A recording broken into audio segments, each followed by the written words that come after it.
To lead is to follow. Ang sabi sa Ephesians 6 verse 5 and 9, mga alipin, sundin ninyo ang inyong mga amo dito sa lupa ng may buong katapatan, takot at paggalang, na parang si Kristo ang siya ninyong pinaglilingkuran. Mga amo, maging mabait kayo sa inyong mga alipin at huwag silang pagbantaan. Huwag ninyong kalilimutan na kayo'y parehong alipin ng iisang Panginoon na nasa langit at pantay ang kanyang pagtingin sa inyo.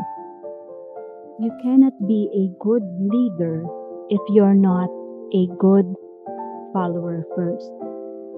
Hindi ka magiging mabuting leader kapag nakafocus ka on making a personal kingdom.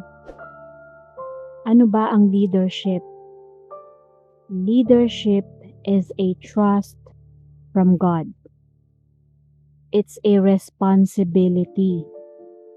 Inilalagay sa iyo ng Diyos ang mga taong nasa ilalim ng iyong pangunguna para sila ay iyong arugain, turuan, at tulungan.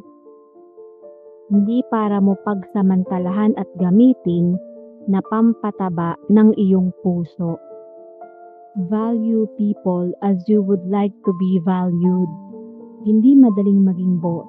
Kaya nga may nagsasabi na the greatest revenge is when there is a role reversal. Kapag ang anak daw ay naging magulang na, nakakaganti na ang magulang, quote-unquote. Ganun din kapag ang estudyante ay naging teacher na din. O kaya ay yung mga alipin ay nagiging master, nagkakaroon ng justice. Dahil mararamdaman na nila ang hirap.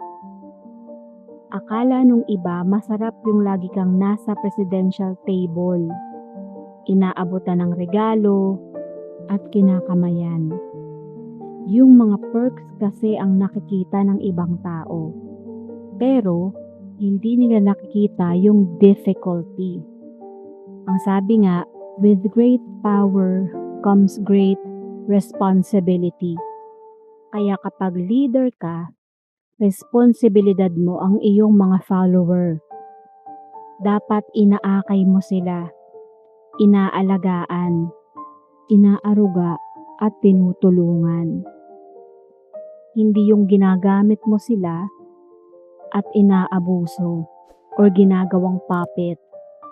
Walang matinong tao ang gustong mag-volunteer na maging leader minsan dahil alam nila na mahirap yun.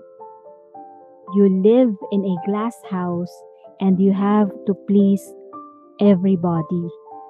Hindi lahat pero karaniwan ganito ang nangyayari. At meron din namang mga leader na masyado nilang ginagamit na hindi maganda yung kanilang power. Kaya kung ikaw ay wala pa sa rurok ng organizational chart, be submissive. Matutong sumunod at gumalang sa mga nakakataas. Dahil hindi natin alam sa mga susunod na panahon, maaaring follower ka ngayon, pero eventually magiging leader ka rin. So dapat maging mabuting follower tayo. Dahil ang bawat tao ay may kanya-kanyang panahon. Maaring hindi mo pa panahon ngayon, pero kapag sinabi ng Panginoon na it's your time to shine, you will shine kahit wala kang gawin. Pag natuto tayo na maging good follower, eventually ay magiging great leaders din tayo. Kaya matuto tayong sumunod at gumalang sa mga nakatataas. At kapag nandun na tayo sa posisyon na yon, maging magalang pa rin tayo sa mga follower natin o dun sa mga nasasakupan natin. Kasi kapag tinawag ka na ng Panginoon para maging leader, yung itinanim mo na magandang pagsunod bilang follower, yun din ang aanihin mo.